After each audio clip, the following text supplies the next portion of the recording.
Good afternoon, Michael Malice here. Let that be your welcome for the next hour. We are live here at the legendary Creek in the Cave, and I am frankly giddy to have my dear friend, comedy legend Bryan Callen is here. New Austin resident. New as of 3 days. You just moved here. Your Yes. new comedy special is called The False Gods. That's right. It was like your seventh one? This is my fifth special. Fifth special. I've written probably 7 hours. Okay. But this is my fifth special. I was privileged enough to be able to watch you perform it live Yeah. here at the Mothership and record it. It was super, super fun. Thank you. I got to hang with you in the green room. We have a lot to discuss. Yeah. The first thing I wanted to talk to you about is, first of all, what made you move to Austin? What made you finally pull the trigger? Last time we talked, you were like on the fence. I'd been flirting with this idea for a long time. I shoot the special at the Mothership. Rogan basically is always telling me to come. Yeah. And I'm from his rib. I don't know if you know that. And so I basically said, he said, you should think about moving here. And the only thing that kept me was I have two families. I've got two older children and very close to them, obviously. So, but that was the only reason, because the fires were the last straw in Los Angeles. I was done. I'm done spending that much for a house. I'm done having with the traffic. I'm done having a state that seems to have no accountability, especially Los Angeles and the fires. I had so many friends that lost their homes, and I was like, and frenemies. And frenemies. Yeah.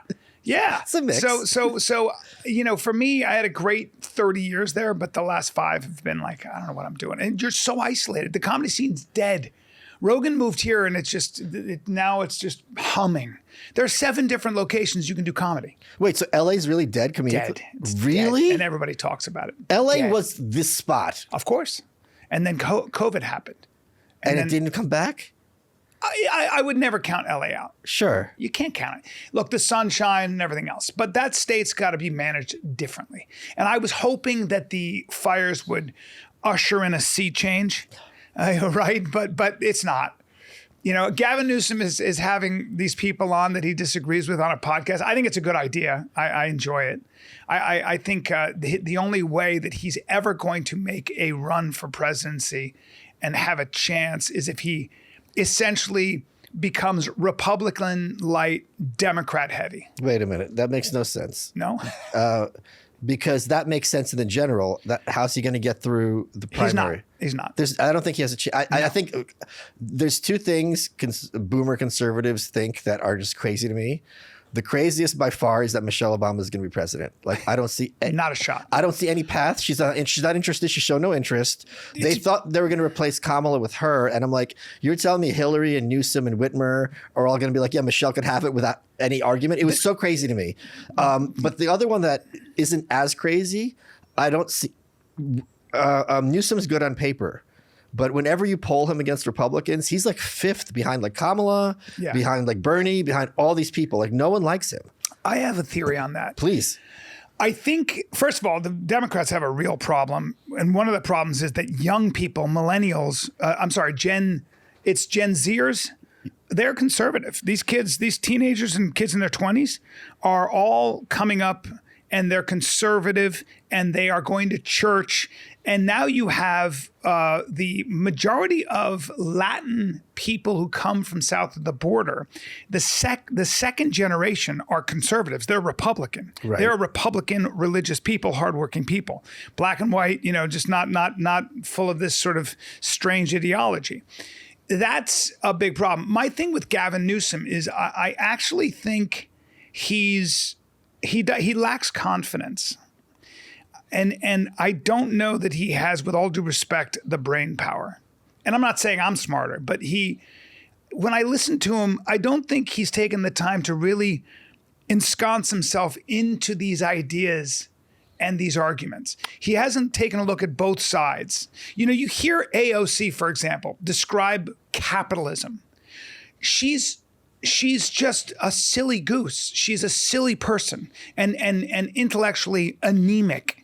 She doesn't even know how to define capitalism. One of the main things you have to understand as you get older, especially if you're in politics, in my opinion, is understand the difference. You got to be able to articulate and really understand for yourself in simple terms the difference between socialism and capitalism, why monarchy is bad, etc. The limitations of free speech. I don't think there should be any, etc., etc. Yeah, I do it to an extent, yes. Yeah. But you know what I'm saying? Yeah. And you just said yes, you do, because you've taken a look at that argument. Right, yeah, right, exactly. You understand? Yeah. Right, yes. You've really looked at it. And Right, yeah. Yeah, and I'm amazed at people like AOC, who talks about how the workers are the ones that create the wealth and capitalism is all about profit. No, it's about creating a need in the marketplace. And if people want that, if you create a technology that people use because it's more convenient, you're going to make some money, et cetera, et cetera. I'm not going to get into that. And I think Gavin Newsom, actually, and there's a second problem. I actually think he's probably a lot more conservative than he lets on, but he sold his soul. He made a Faustian bargain. He just wants to be president, not a politician. But what's fascinating to me, I remember when I graduated college and I was temping because I thought of it as like roulette. I thought there's going to be there's 4 quadrants. There's going to be jobs that high pay and suck, and jobs that are awesome and low pay, and suck and low pay, and high pay and are awesome. And I'm like, if I keep bouncing around, I'm going to nail it. And I had friends of mine who were college graduates who were making like really shitty jobs, like working really long hours, like $50,000 a year, which is not nothing. And I'm sitting there, I'm like, you're selling and they're so excited. And like they gave it this life to this corporation at age 21, 22. I'm like, the Faustian bargain is, you sell your soul and you're the world's best violinist. It's not you sell your soul and now I'm making $50,000 a year for 40 years. That's right. It was so bizarre. Your life cannot be just a number at the end of the day. And also a work that's completely unfulfilling. It's just like some kind of paper pusher. No. So, but for him, like, what's the fact? He's not going to be president. No. Like the white man thing is a problem. He's so Patrick Bateman. It's a problem. California is like the textbook what's wrong with America for many people. Yeah. I don't see it. My mother always says that we learned how to communicate long before we developed language. That's correct. And so I think we pick up on when you're lying, Yes. when you're lying in general. Yes. We pick up on that. And we don't even know it, but we just go, I don't know, man. You know, I remember when Patty Jenkins can I was say one thing? Yeah. All the ads have to say is put up his picture and say, would you buy a used car from this man? He's done. That's it. That's the ad, right? Oh, that's great. That's the ad. It's so true, man. That's what he looks like. It's that's so the ad. true. Yeah. You don't have to pay for the TV. Just run on the internet. The way he uses his hands. If I'm pulling on that, and you know, you could see with Charlie Kirk, who's 31, very smart guy, but he just is not up on the arguments. He was intimidated. He didn't know how to hang with Charlie Kirk. And you're the 2-time governor of California. You can't handle Charlie Kirk. Yeah. Now, where he is more charming is when he says, I'm responsible for 6 million kids. Sure. I don't know these things. All right. Now we're playing with, like, you know, you're being a little more human. But I know people that know him. And I've had a conversation with him. And I know people that know him when the cameras are not on. He's a different guy. I'll tell you a funny Gavin Newsom story. I've never told this publicly before, but I'll tell it to you. So one of my tricks that I like to do to size people up is when I meet them, I didn't do this with you, is I'll throw out a obnoxious comment and I'll see the reaction. Because people are very bad at improv, right? So quickly masks start dropping. So people might not know this, Gavin Newsom's ex-wife is Kimberly Guilfoyle, who is now Donald Trump Jr.'s fiance. Not anymore. Oh, they broke it up? Yes, but and by the way, I've spent time with her. Okay. I liked her very much. Sure. I thought she was great. She's a brassy broad, but keep going. Yeah, I know her too. This is nothing against Kimberly. So Michael Schellenberger, who's running against Newsom for the governorship as an independent. I didn't know that. Right. This was before. This was like several years ago. He was having a fundraiser here. And I go up to him and I bring up Kimberly Guilfoyle. I go, this is what I say to him. I go, hey, it's nice to meet you. He's glad handing. And I go, can you promise that if you become governor of California, you will not have sex with Kimberly Guilfoyle? And this is private. This is not on stage. And he goes, haha, very funny. Oh, wait, I know who you are. And he turns around and walks away. That was it? That was it. And I'm like, I fucking know who you are. Oh, boy. It was so, I was like, it worked. It perfectly worked. See, that's the thing. He is not confident enough to lock horns. Yeah. And I think if you're a politician, you should, and Charlie Kirk said this.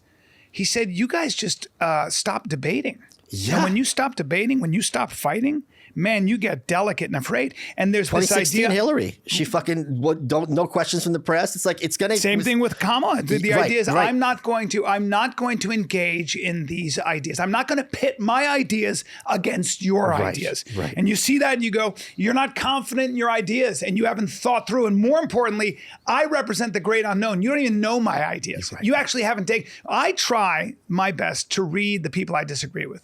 So I read the critical race theorists. I want to see what they had to I heard offer. it's boring. I talked to Matt Walsh about this. He said it's just tedious as hell. It's not that. So if you look at Derek Bell and Kimberly Crenshaw and gosh, I forget his name, but there are a number of different people. I read his Ta-Nehisi Coates. I read everything he's written. Well, not Ta-Nehisi. It was the other Ibn Kendi. Yeah, I'm being racist. He's a fraud. Yeah, of course. That's the worst book, How to Be an Anti-Racist. That guy is a classic example of somebody who doesn't even believe in what he wrote. Okay, yeah. He's terrified to debate anybody. He's a grifter. He makes a fortune, or at least did, lecturing corporations on how to be less racist. Good for him. He made it. He made a lot of money. But that guy's a grifter, terrified to debate anybody. But if you read critical race theory, the idea is that there's scholarship there, which means, okay, look, a black woman has different considerations when she has 3 kids and no husband in the house and she's working 2 jobs. She has different considerations than a black man who's single working down at the NAACP. So if she wants to move things forward in her life and get more opportunity, stuffing envelopes at the NAACP with a bunch of men is not how it's going to be done. She's got real issues on the ground. So, okay, we can get into that. Where the critical race theorists, I think, went wrong and where I disagree with them is that, in their opinion, the system itself of capitalism and American institutions and America is inherently racist. And the only way to change that is how? To tear down all the institutions and start again. Right. So it's a revolutionary body of thought, meaning that we have to tear everything down and rethink society in what? Well, obviously Marxism. It's Bolshevik. Socialism. Yes. So fuck off. Right. Okay. Right. But important to know that. Important to understand why you disagree with critical race theorists. But it's also kind of funny, this idea that, like, if you ask someone who's a minority, would you rather be in a country where, like, people are prejudiced against you, or would you rather be part of a revolution and everything's destroyed? Yeah. Like, between those 2 choices, I'm picking the first one. Yeah, well, you've written about this stuff, and Sure. I've read your stuff, which I think is powerful. Your book, White Pill? The white pill, yeah.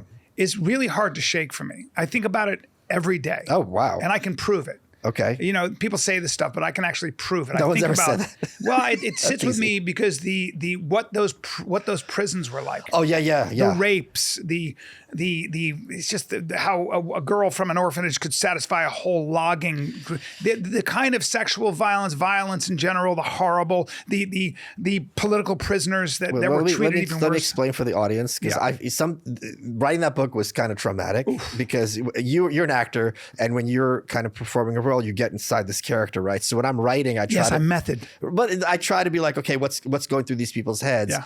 And what Bryan's referring to is they sent kids to the gulags, and the commentators, I forget who it was, made the point about they went to Siberia as 10-year-old girls and left as full-fledged prostitutes because the only way they could get ahead is through sexual favors. They had nothing else to offer, and then it became a status thing and a point of pride.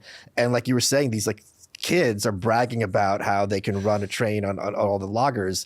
And you read this, and you know the book starts with Rand talking about living in a country where there's no humanity. Yeah. And what that means is things that us who live in a country where there's lots of humanity, we would never even think of these things. Yeah, because what I love is Americans, like, I wouldn't love people to say, I don't do that. Now I got my principles. Let me tell you something. When the grid breaks down, you'll do everything some dude with a gun tells you. Yeah, it's always people that don't understand violence. Right. You know, I'm friends with guys who are, you know, when you're friends with dudes who are, I just tried to do a little jujitsu with Henry Akins, who is Hickson Gracie's best student. And people who don't understand that should probably try. People start talking about violent revolution. just roll around. Yeah, right. Forget guys like Tim Kennedy and shooting and all that. Just roll around with some jiu-jitsu guy. Just get in a ring with a good boxer and feel what it's like to get touched in your face. Yeah. Or have a guy like Henry Akins who just grabs you and just starts to, he just gets on top of you and you can't breathe because he's pulling your head towards your nipples as he's folding your spine where it's not supposed to fold. You understand? That's a really, you'll start tapping right quick and you'll do whatever that person says. Right. So shut up with your ideas of who you are, what your boundaries are. Your boundaries have been given to you. Yeah, right. Yes. Thank you, founding fathers. Yeah, right. That's exactly. Yeah, Thank you, James Madison. Thank you, John Jay. Thank you, Alexander Hamilton. Thank you, Federalist Papers. One of the great ideas, the greatest idea in political philosophy, the greatest idea. The founding fathers did what? They solved the political problem for us. I mean, wow. And so I'm always grateful of that. Guys, I have been a sheath underwear model for several years now, and I'm kind of livid that they sent over an ad read and "You're welcome" is spelled wrong, and it says Mike Malice. But even though I'm annoyed at that, I can't be too annoyed because I'm wearing sheath underwear right now. I wear it every day, 24/7, yes, even in the shower, because sheath is the most comfortable underwear you're ever going to wear. What makes sheath special is their dual pouch technology. And the first time you try it, you're going to be like, what is this?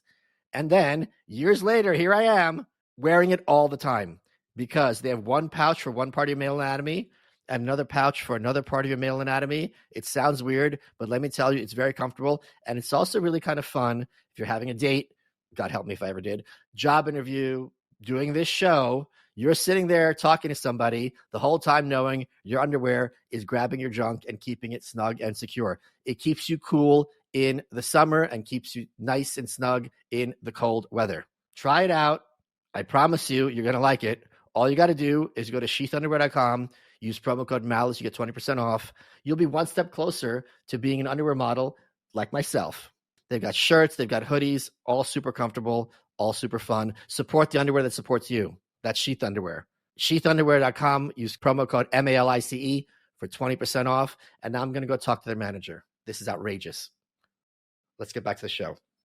You mentioned the jiu-jitsu thing, and this is something else I want to talk to you about, which I'm really excited that happened to me yesterday. So I've spent a lot of time with UFC guys as well, and what people who haven't spent time with these guys need to appreciate, and you have as well, obviously, with your show and so on and so forth, is a lot of these dudes are like German Shepherds. German Shepherds are great dogs. They're big dogs. You can mess around with them. They're up for anything. They're so fun. Yeah. They're so silly. And then when they become activated, you're like, oh, it gets really scary really fast because it's this switch, and you realize that you're dealing with a human being who's very, very dangerous. Well, I used to box. Okay. And so the one thing you never say as an actor, comedian like this guy, you don't say, I spar with pros. Don't say that out loud. What I do is if a pro is there, I will say, hey, can I move around with you?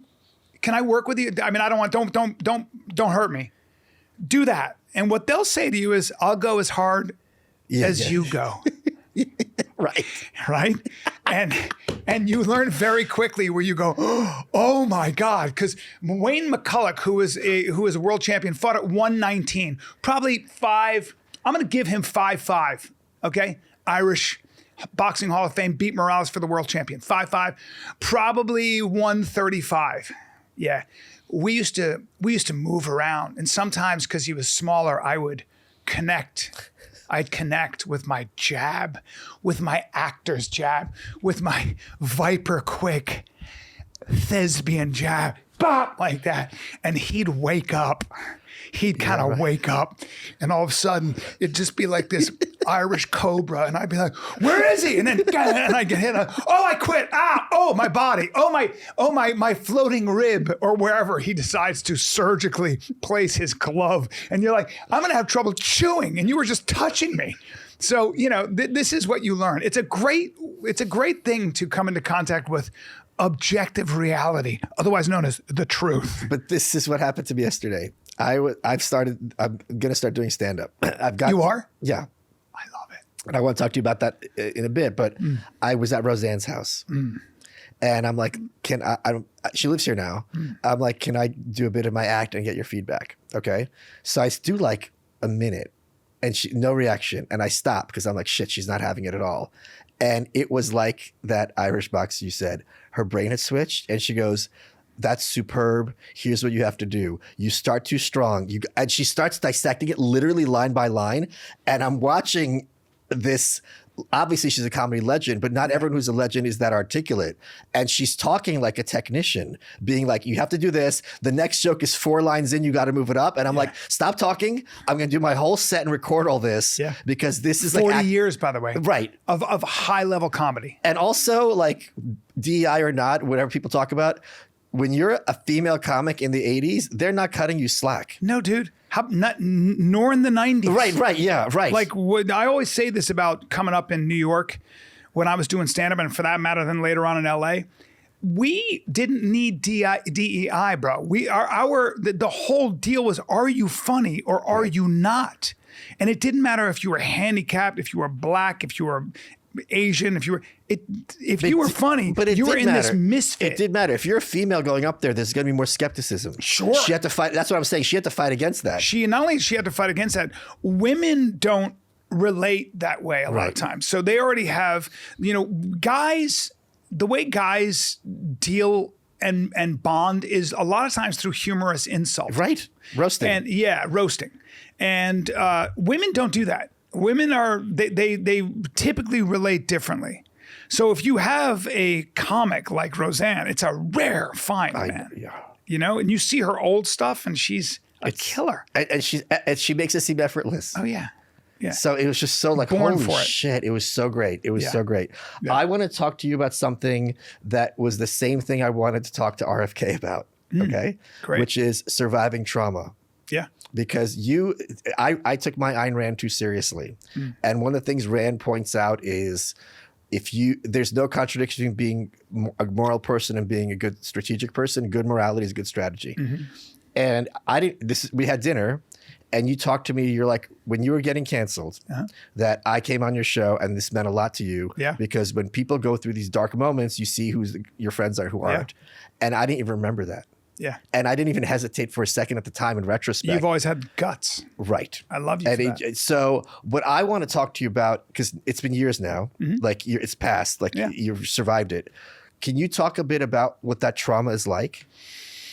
Well, or if we don't talk about it, you don't want to. No, I don't mind. Okay. I think that I have a very different perspective on it now. Okay. And that perspective is that chaos is gonna meet you. Yeah, right. Yes. Chaos is gonna visit you. But can I say something? Because we're old. We're old men. Yeah. When you're a kid, you're starting out, you don't have a lot of power. You try and do whatever you can to make sure no fires start. Yeah. And then you get older, you realize the fires are going to start. You have to know what to do when the fires start and be strong enough to survive that fire. That's my approach. And that's always been at the back of my mind, right? Chaos is coming. It's coming, bro. I don't care. You can set your whole life up. You're going to die once. Yep. You're probably, if you're lucky, going to lose everything you built. Yeah.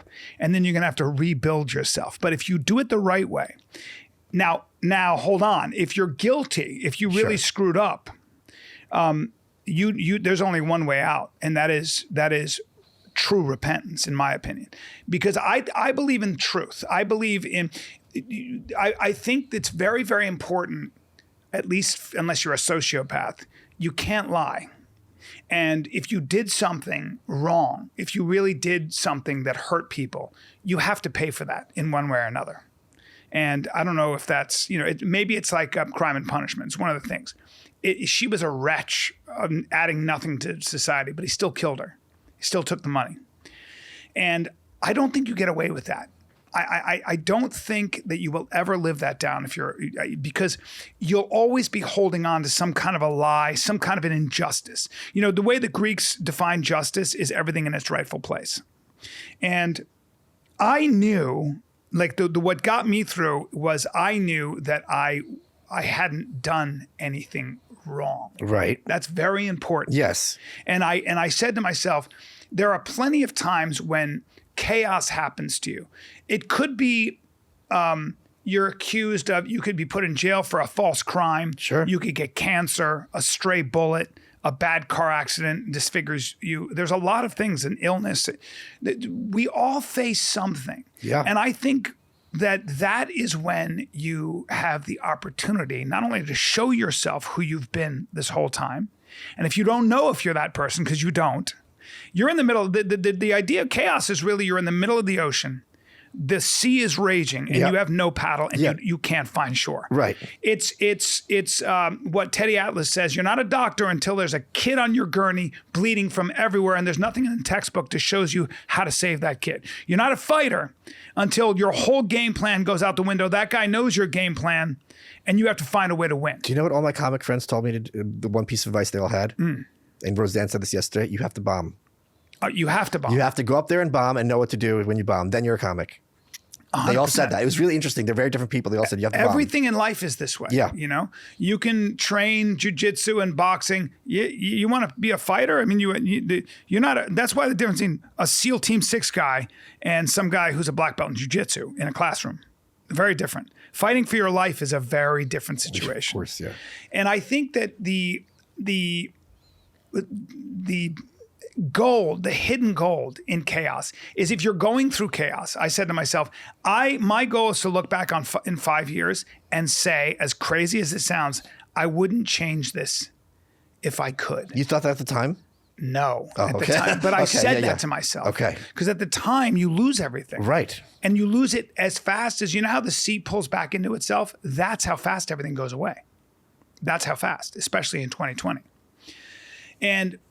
And I just, and it made it, of course, you're like, what? 23 years ago, what? You know, it doesn't make any sense, but it doesn't matter because at that time, anybody could say, a woman gets a story and you get a statement. Yeah, right. Okay. Or he denied it. Like Doesn't when they matter. you get a sentence. Yeah. But that's why I made a video and all that. I was like, I'm not going down like this. At least I'm going to fight and talk. And I didn't want to just post a statement. I wanted people to look at my mouth when I said it. But it doesn't matter. It didn't matter. That's what happened. And now when I look at myself, I look at pictures of myself before all of that. You know what I see? I see an arrogant prick who walked around like he was one of God's favorites. Okay. I don't like that guy as much. I like this guy. I like this guy. I like that guy better. You Can we get him back on the show? More fun, right? More fun. Yeah, more fun. But and maybe I'll find that. Maybe I'm back in A. The night is still young. Let's do some blow.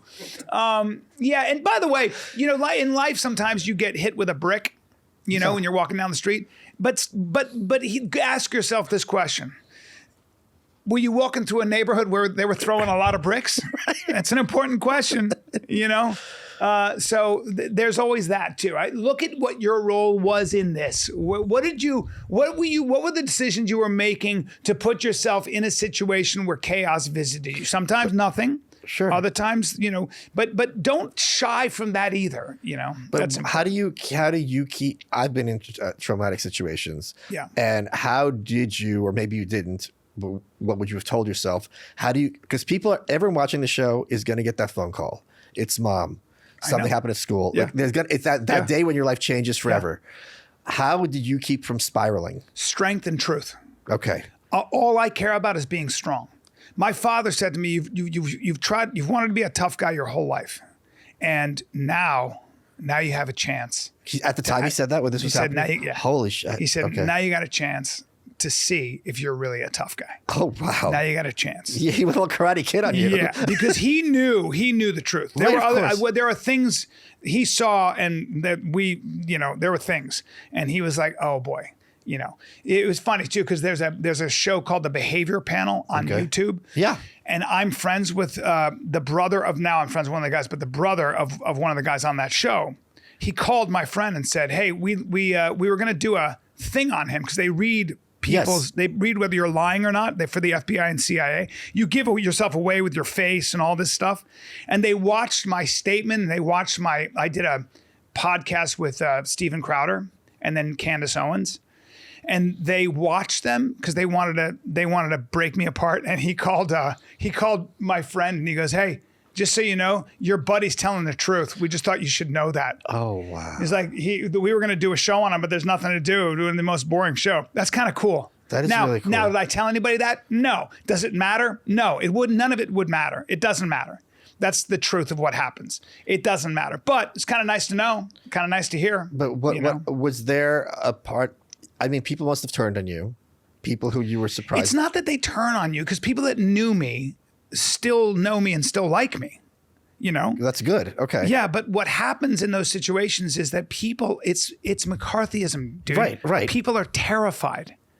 I had so many powerful people in Hollywood call me, go, "What are you going to do?" They were terrified, because that was what was going on back then. Right. Any time there is an imbalance of power, when the pendulum swings all the way in one direction, like it always does in America, because we have so much trouble being in the middle, you're going to get that. Every revolution eats its young. Revolutions leave a lot of bodies on the side. Yeah, of course, right. And that's fine too. But look, it doesn't matter. I'm not special. It doesn't matter. Who are you? Who are you when it all goes away? And what are you going to do? How are you going to create your way out of this problem? That's the question. But did you think, okay, it's a wrap? Okay, I'm sure you didn't start because you're going to start catastrophizing. Always. Right. Yeah. So at what point were you like, wait a minute, I'm going to be okay? You're never that way. Okay. You're never that way. You just learn how to, again, I think what happens is, if you're lying in any way in your life, there's a problem. I don't lie about anything. If you got a face of an elephant and you ask me if you're pretty, I'm gonna compliment your hat. Okay, I'll lie that way. Okay. But I'm just not gonna lie about anything.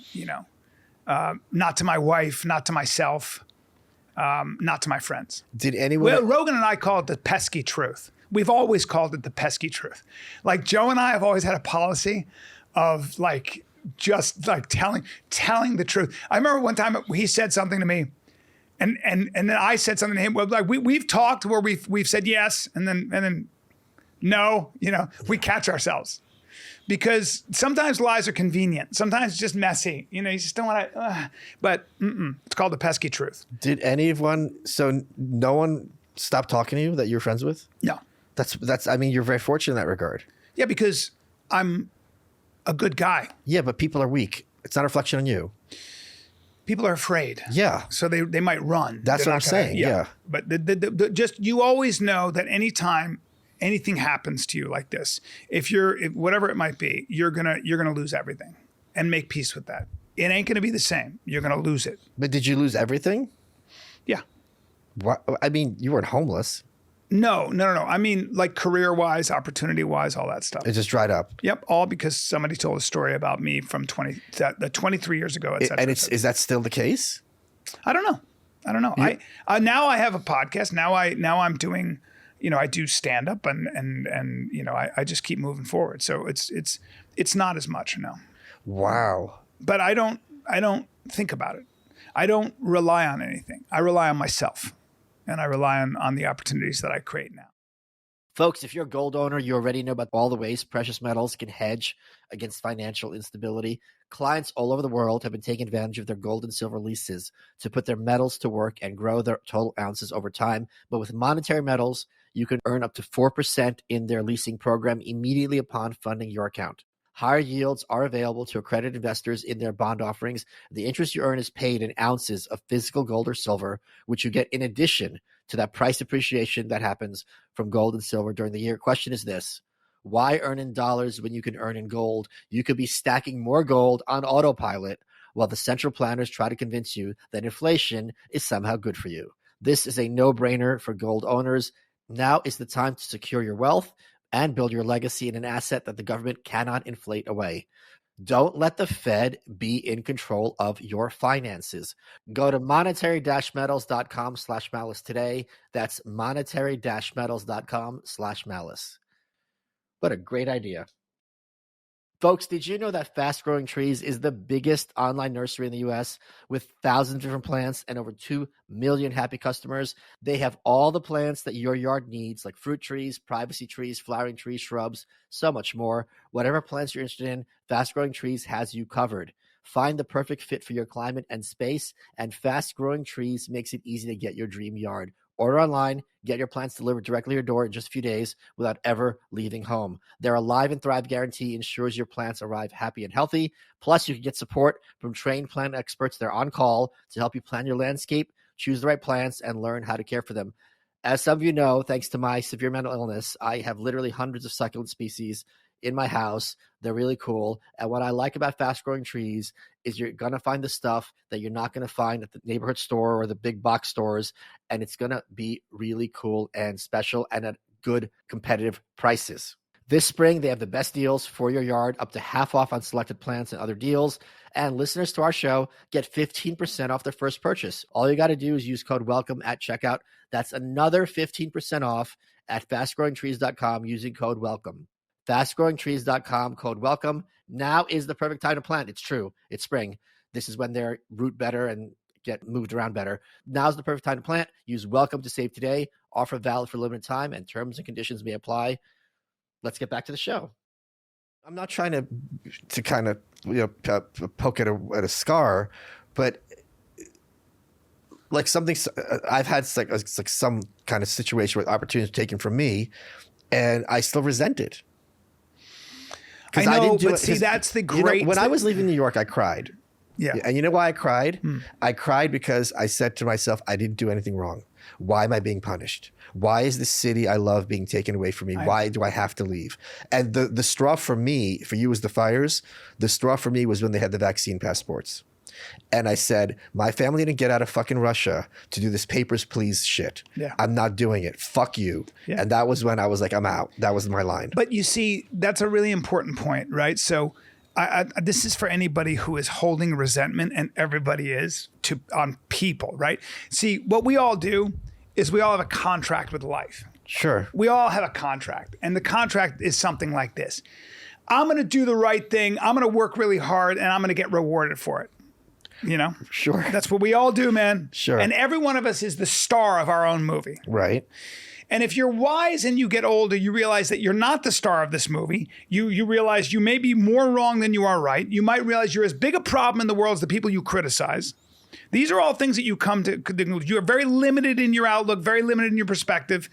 Doesn't mean you shouldn't have principles. Doesn't mean you shouldn't work very hard in understanding the difference between right and wrong, good and evil. A good idea and a bad idea. That's very important, and that's your responsibility as a human being. That's why you read Seneca. That's why you read Marcus Aurelius. That's why you read, philosophy. That's why, et cetera, et cetera. Immerse yourself in the best that's been thought and said in ethics, morality, et cetera. But one of the most important things for anybody out there who is holding resentment for your mother, for your father, for a friend, for a boss, or for life in general, is that when you do that, when you resonate with resentment, when you are having these invisible fights, you're turning your back on your own future. You just are. And it's a waste of time. And you're elevating your entropy. There is disorder in your body, in your mind, in your the whole system. And what you have to do is learn. That's why forgiveness is a miracle, because it's not personal. And who are you defending anyway? Who, not to get all philosophical, but who is this guy, Bryan Callen? What is this self I imagined that I've built up over 58 years? Hold on. Let the people take a minute. 58? No way. Look at how tight his skin is. And I've had no work done. Hold on. And my mouth is that full. Give them a second, because they're freaking out. They're freaking out. Guys, calm down. Calm down. I know. It's dates, kiwis, red meat, olive oil. Semen. I'm not going to give you all my, what? A lot of sex with my young wife. She's 23 years younger. She's like this every time I get naked. But the point is, she's a trooper and she loves me for my personality, not my symmetry, you bastards. You gave her a black eye. Yeah, she has a black eye. She has a black eye, like a huge black eye, and walks around and I'm like, can you tell them I don't beat you? We'll have a nanny come in. Nanny's like, oh, like that. I'm like, I don't hit her. She fell off her bike. It's a disaster. She's covered in bruises. I'm like, it's not me. Bike. And she doesn't even, she's like, yeah, whatever. Yeah, but you have to forgive. You have to figure out a way to let that go. I don't care what anybody's done to you. You're turning your back on your own future if you hold resentment, and that's a challenge you don't foresee. That's a dragon that you don't think you have to slay. So you've forgiven this lady? I've forgiven everybody. But that's not what I asked you. You've forgiven her? Yeah. Wow. Yeah. Yeah, I have. Okay. Because I don't think about these people. Okay. I don't think about them. I have work to do, and I have kids, and I have a wife, and I have an ex-wife. I have a lot of dependents that rely on me. I have to take care of. Was it hard getting to convince your wife to move to Austin? No. Oh, why not? She's such a killer. What do you mean that? I mean, it's just great here. Yeah, but like people from LA has this mystique. I'm not leaving LA for Texas. Well, we had a view of the ocean. Okay. Which was nice. Yeah. And I like to run on the beach, which is why my thighs look like this. Yeah. Okay. I run through heavy sand. Yeah. Okay. Yeah. It's about toe strength. Is there a problem? Yeah. That's why my balance is just impeccable. What is the problem here?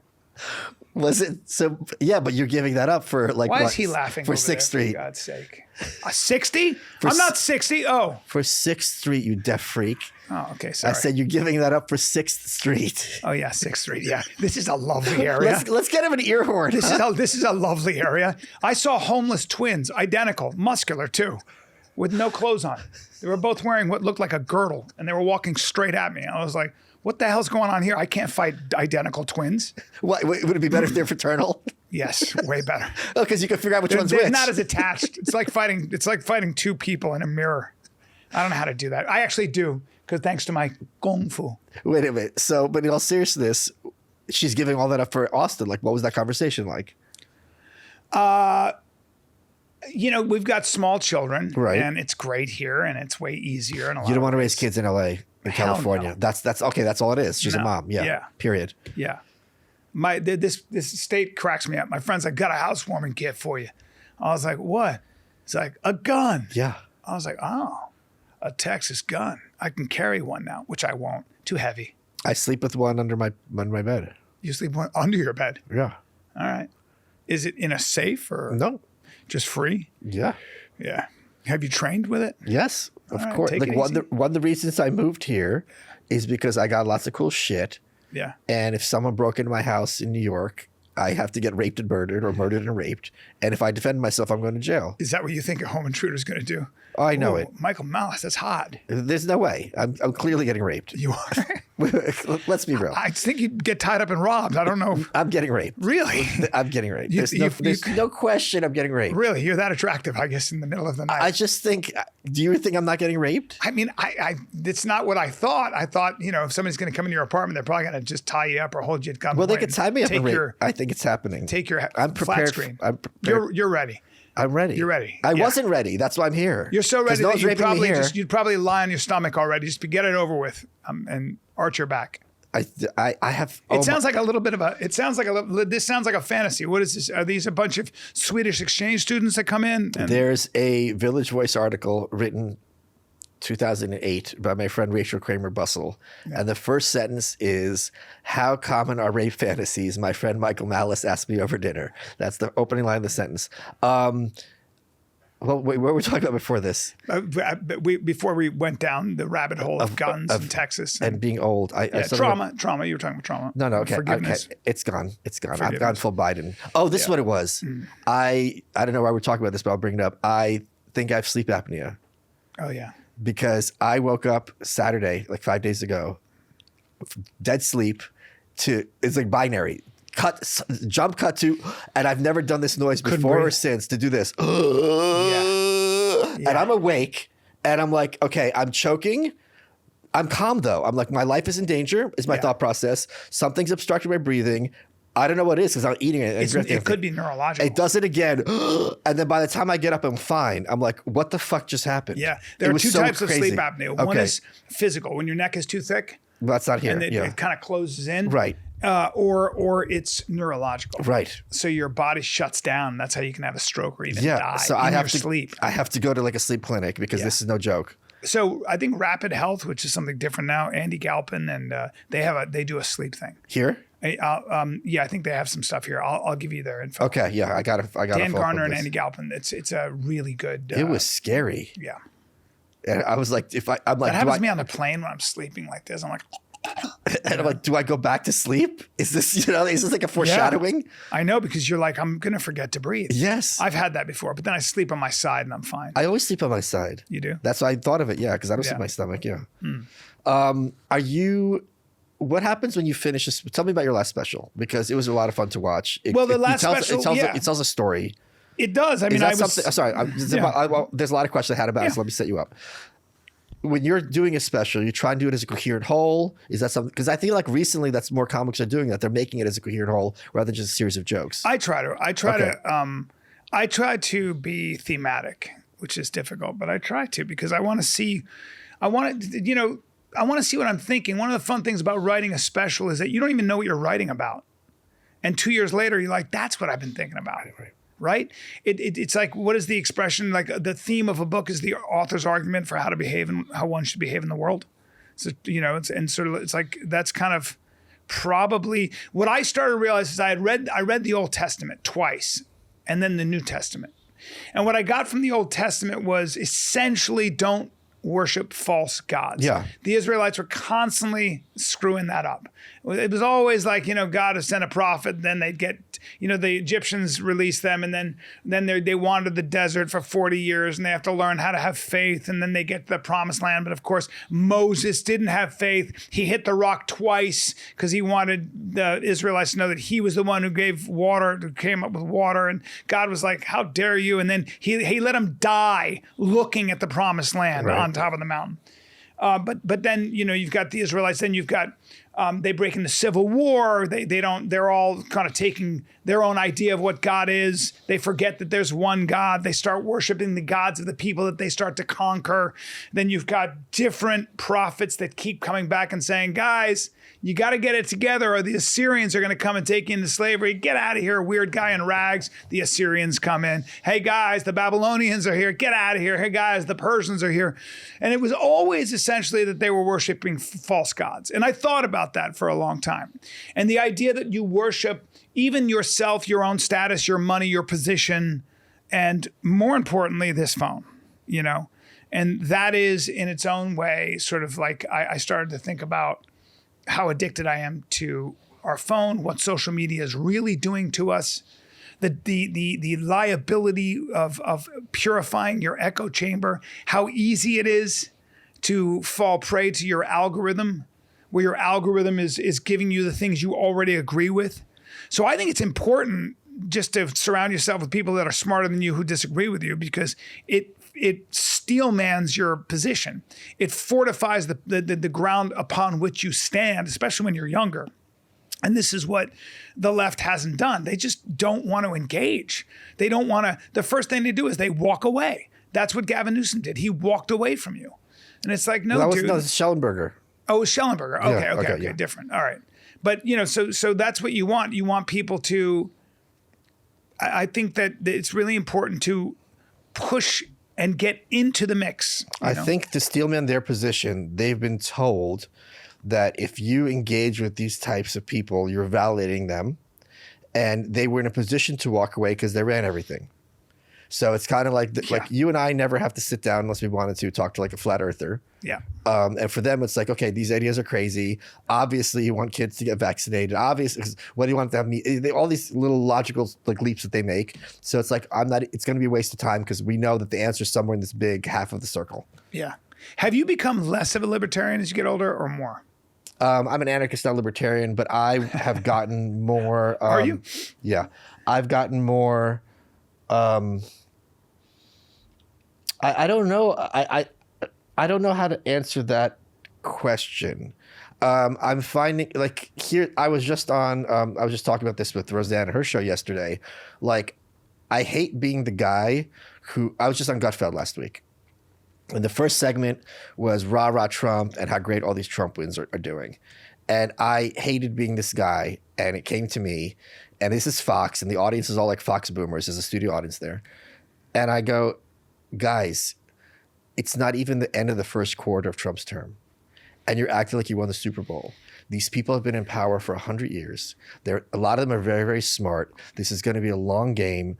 gain. Take your wins. I hate it when people don't know how to take a win, but like keep some perspective. You're acting like this Democratic Party, which is the oldest political party on earth, is going away tomorrow. Limbaugh in the 90s, I brought this up in his second book, said, what we're seeing is a death knell of liberalism. It's been 30 years later. Like, have some perspective. And I thought they were just going to, they were all agreed. So I was very, very gladdened to see that. Yeah. But it's like, we're not even at a point where Trump has brought the budget back to when Trump was president. $36 trillion. Do you know, can I give you a perspective on that? A trillion seconds is 32,000 years. Is that right? Yeah. So a billion seconds is about 32, 33 years. A billion seconds. Now, what is a trillion? That's 1,000 billion. Yeah. Okay. So that's 32,000 years. That's a trillion seconds. Our deficit is 36 trillion. No, it's not. Yeah, it is. The deficit of 36 trillion. The debt. I'm sorry, the debt. Oh, yeah. Okay. Debt, Sorry. Yeah. the Yeah. debt, Okay. Yeah. The debt. So think about that. Think about how insane that is. Like, it's just nuts. I don't know what the interest is on that, but the house is on fire. Right. The house is on fire. So what do you want to do? Biden's own accounting office, I think, did a preliminary audit and found that across 70 government programs, there was $236 billion of graft, overpayments, irregular payments. I mean, come on. The 236 is still like a billion. Is still like what, 10% of the budget? 236 billion, I think, is something like a third of the defense budget for the year. Sure, but the that's point is a lot. It's not a lot because the whole budget's like 6 trillion. It's some crazy number. But you see, this is now listen how crazy we sound. 236 billion is a rounding error. But Right. we shouldn't be there. Right. That shouldn't be a right, conversation. Right. That's my point. Yeah. It's like the house on fire. Yeah. It's wonderful that we saved the kitchen. Yeah. But the house is still on fire. So I'm not saying it's not a bad thing we saved the kitchen, but I'm saying like stop saying like, okay, let's go have beers. That's right. And a lot of them are. And I'm like, you guys are crazy. But government does nothing but grow. It can't help it. It passes laws. It raises taxes. And those are coercive measures. Yes. But it's always going to grow. You're going to spend that money because nobody is accountable to it. It's just the way it is. The government should be treated like a necessary evil. Podcasting isn't just about talking. It's about growing, engaging, and monetizing. And that's where Podcast One Pro comes in. Whether you're an independent creator or a major brand, Podcast One Pro gives you the tools you need to take your podcast to the next level. We're talking about premium hosting, advanced analytics, dynamic ad integration, and expert distribution, all designed to maximize your reach and revenue. Plus, with access to Podcast One's industry-leading network, you'll be connected to top-tier advertisers and a massive audience. It's time to go pro and turn your passion into profit. Visit PodcastOnePro.com to get started today. Podcast One Pro, the power behind the podcast. Let's get back to the show. To answer your question a different way, my focus has been less toward anarchism and more toward critiquing democracy. And here's something where I've really been fixated on recently. And I haven't fully fleshed this out, but I'll give you my thought processes and maybe you can pick up with that. I've come to and nothing I say is going to be at all controversial to you. If you and I sat down with a Stephen Hawking type or someone with like a 190 IQ and they tried to explain things to us, they might as well be aliens. Right? It's gibberish. They could dumb it down, but we're not really understanding like they're understanding it, right? Same with math. Like, 3 times 2 squared we can do, but at a certain point with fractions and parentheses, you need to get the pen out. At a certain point, some people, even with the pen, they're screwed. I'm friends with Eric Weinstein. Oh, I know. Okay, yeah. Yeah. The point being, IQ or intelligence, if you don't believe in IQ, different levels are effectively cognitively different creatures. Like we think stupid people are like Joey on Friends or like Suzanne Summers on Three's Company, that maybe they know fewer facts or they don't get things. It's not it at all. It's that they see the world in fundamentally different ways that are just completely crazy to someone who's even just one standard deviation smarter. I remember there was a show called River Monsters. A guy named Jeremy Wade. He goes to all the different freshwater places and gets the freshwater fish. And he went to this tribe. in Africa. They were by some lake or some river probably. And he's back the next day trying to get this fish. And the guy goes up to him and goes, "Hey, listen," like talking like I'm talking to you. He goes, "Last night when you showed up, our chieftain went missing. So we had a big discussion about whether to murder you.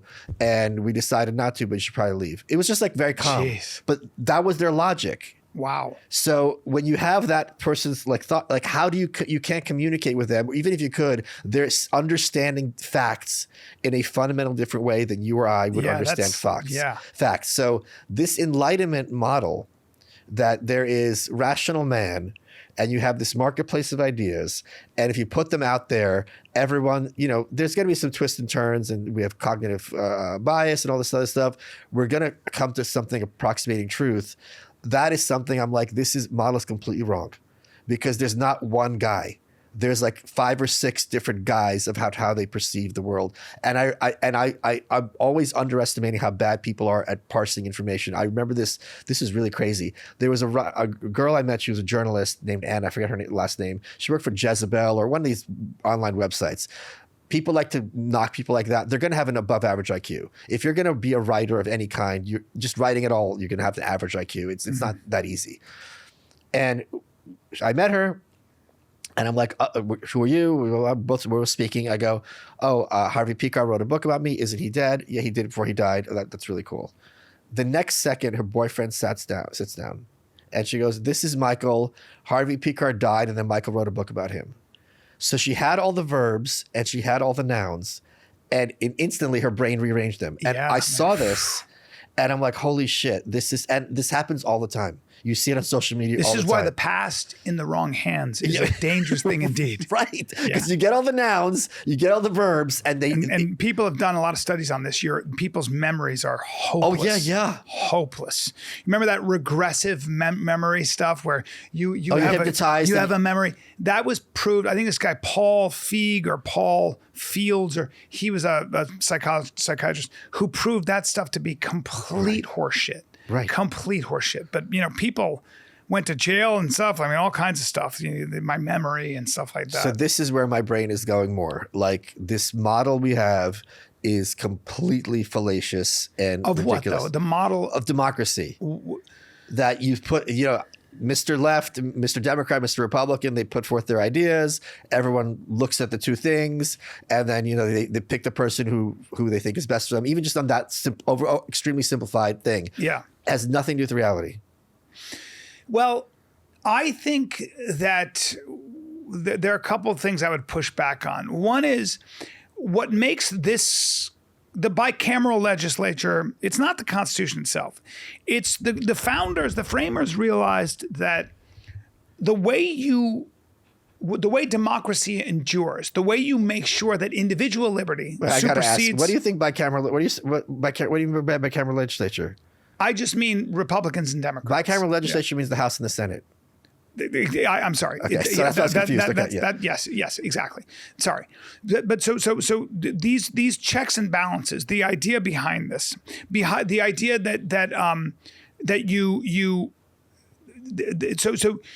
the most important thing is not that the Constitution says it so. The framers created a government where power cannot rest in any one group's hands. Sure. Madison was obsessed with the idea of faction. Yes, right. Right? And so to me, democracy, this refined democracy, really, it's a republic, right? So that the people have they tend to be very hot. And then, of course, it goes through the body of legislature, the House, and then it goes to the Senate, who are cooler thinkers and all that stuff. Then that can be adjudicated. Then you got the executive.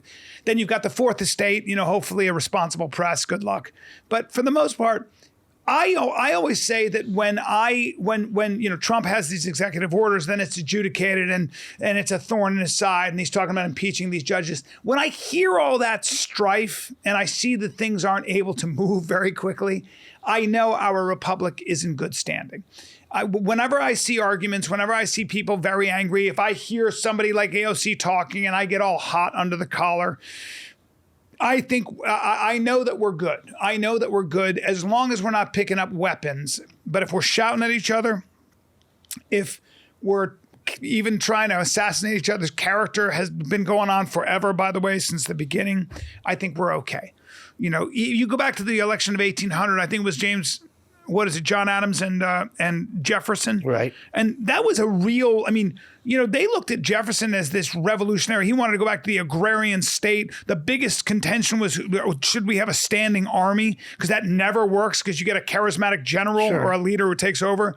The stakes were high. And the amazing thing about the Revolutionary War in our country was that revolutionaries are really good at tearing things down and fighting for independence. They're not so good at building things. Right. But the fact that after that revolution for our independence, the fact that we didn't break into civil war, which we very easily could have. George Washington, the legend goes that when the soldiers who hadn't been paid their wages started to march on the Capitol, Washington came down there and essentially gave the military brass, a speech on why government should move at a glacial pace, why that's a good thing for our democracy, for this new experiment. So that's what I think about when I think of democracy. I get very worried when people criticize what democracy is, because my second question to you would be, what do you want to put in its place? Nothing, freedom. But the point is, what do you mean freedom? Freedom is no government. But no, hold on. Let me say one more thing. 5 seconds ago, you were talking about we have this $36 trillion debt. It's ridiculous. And now you're saying everything's great and shouldn't change. Those are contradictory things. I'm not saying that. I'm saying that what I think we lost track of is that at the end of the day, government has to be smaller. If you want more freedom, you create smaller government. Sure. Because the problem with the idea of socially engineering equality is you need somebody to engineer that equality. You need somebody to be like, this is not fair, this is fair. Anytime I hear someone in politics talk about equality, I reach for my gun and my wallet because it's always a con. That's right. It's always a con. That's exactly right. Democracy. What do you mean? Like, you have AOC talking about democracy. Well, for them, they mean hegemony, right? Exactly. That's what they always mean. The other thing I point out to people when they're like, oh my God, America's a wrap. It's like, can you buy bread? Like, literally, that's the question. That's so true. If you're at a point where anyone has access to bread freely and cheaply, it's not the apocalypse. Dude, I was in Soviet Union in 1985. Oh, wow. Okay. Yeah. In 1985, I went to Russia. I went to Novograd. I went to Stalingrad. I went to Leningrad, I think it was called back then. Now it's St. Petersburg. Yes. I went there. I spent 2 weeks there. And I was also friends with American Russian kids who spoke fluent Russian. So I was in Gorky Park hanging out with all the kids who were obsessed with my blue jeans and my Nikes. I saw bread lines with my own eyes. Oh, yeah. I remember eating that food. Our choices were a piece of bread and cabbage, and I'm not kidding. Oh, yeah. And some shitty gruel. And this is 85. This isn't back in the, this is in the 30s or 40s. 1985. I remember it so well. And, it was crazy. It was such an eye-opener. And you know what else I saw? No advertising. I know this is weird, but it was 1985. And when you would walk, one of the things I love about the Russians is when you were on the subway, all the men would stand up for the women. Oh. All the men. So the scared. Women would come in. The women would come in and men would automatically stand and women would take. They wouldn't even think. And I love that. It's funny. In North Korea, it was similar that there's no ads, but it's all propaganda. Same thing. Yeah. Same thing. And then I didn't see any old men. Really? That was the other thing. They said, look around for old men. They'd been killed in the war. It was 1985. They'd been decimated. Russia suffered so badly in World War II. It was crazy. So you saw very few old men. That was the one thing you didn't see. You saw a lot of old babushkas. You didn't see a lot of old men. Oh, right. Crazy. This was the things and nobody was smiling. Nobody was smiling. Well, that's the beginning of the white pill. Do you remember this? No. 1940 something. Ayn Rand is testifying in front of Congress. And she's going on about how awful Russia is. And the Republican congressman from Pennsylvania goes, like, don't they have picnics and hang out with their mother-in-laws? And it's like, the way you're acting is like people don't smile in Russia. She goes, you're asking me literally, it's no. And she was mocked for this. Yeah. But it's a sign of weakness. She's 100% right. Yes. I didn't know. I missed that part of your Yeah, book. it's the I don't page know. 2. Yeah. Okay. Yeah. Because I've read everything by Ayn Rand, by the way. That I went through my whole when I was younger. I went through that. I love. But this was her testimony from HUAC. It wasn't her writing. So yeah, but she was right. People and don't she was smile. right. Of She was course they 12 don't. years old when she came to this country. She was what? She was 12, I believe. when 21. She was 21? Yeah. She wasn't 12? Look that up. 1926. Do you want to bet money? I do. How much money? I'll look it up. I don't, but I like this. I love seeing it. 1926. So 12, 21. Isn't it funny how I inverted Yes. the... It was 1926. She was born in 1905. and I only say 12 because my mom told me she was 12. She went by herself. Wow. They're not gonna At send a 12-year-old. 21. Yeah. So she saw it all. Oh, yeah. And she, Phil Donahue asked her, did you look back fondly on it? She goes, I in saw that. complete and utter loathing. I saw that. including for the Tsarist period. Yes.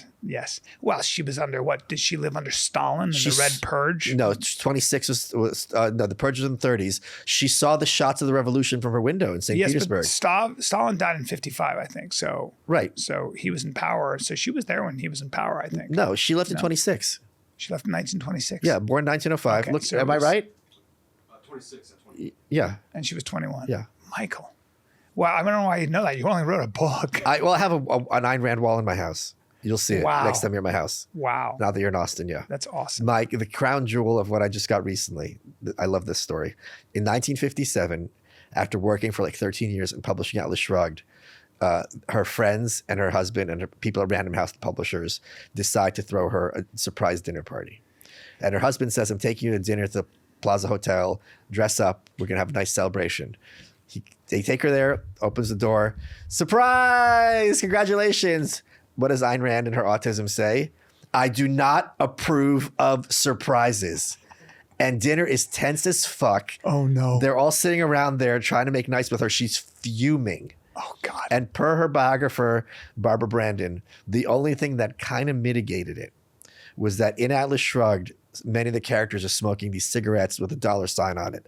And there's a line in this book which screwed me up and screwed up a lot of other people because one of the characters says, I've looked up these cigarettes.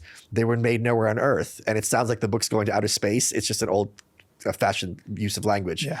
Random House had made cigarette boxes that said, who's John Galt? They know at Random House. And in the cigarette boxes were $sign cigarettes. And I got one of those boxes from that dinner. I have it in my house. That's so wild. Really? Yep. Really? Yeah, you'll see it. Wow. Yeah. Wow. Yeah, the part of what her I copy really of the- I have her appreciate. copy of the Fountainhead. You have her. What do you mean? Her copy of the first Really? edition, first printing. Yes. God.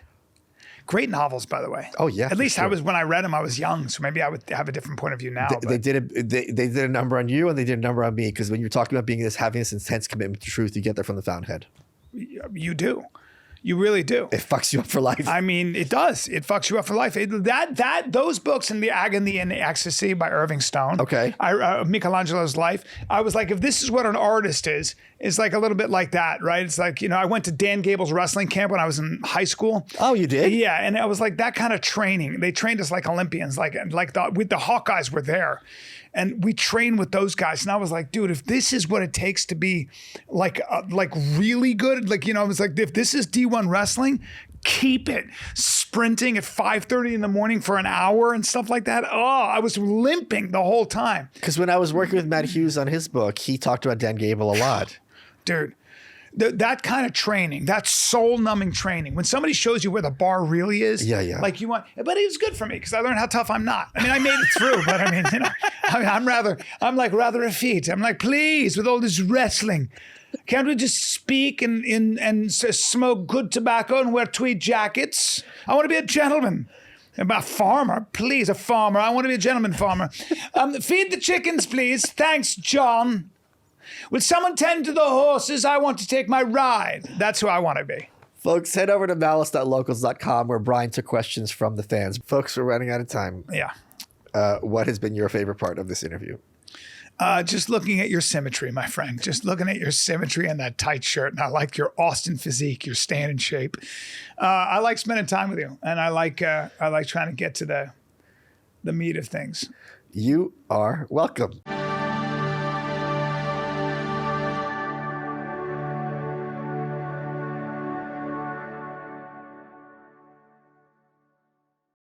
Pluto TV has all the shows and movies you love streaming for free. That means laughter is free with gut-busting comedies like The Neighborhood, Boomerang, and Ferris Bueller's Day Off. Bueller. Mystery is free with countless cases to crack from Criminal Minds, Tracker, and Matlock. I'm a lawyer, like the old TV show. And thrills are free with heart-pumping hits like The Walking Dead and Pulp Fiction. Correctamundo. Feel the free Pluto TV. Stream now, pay never.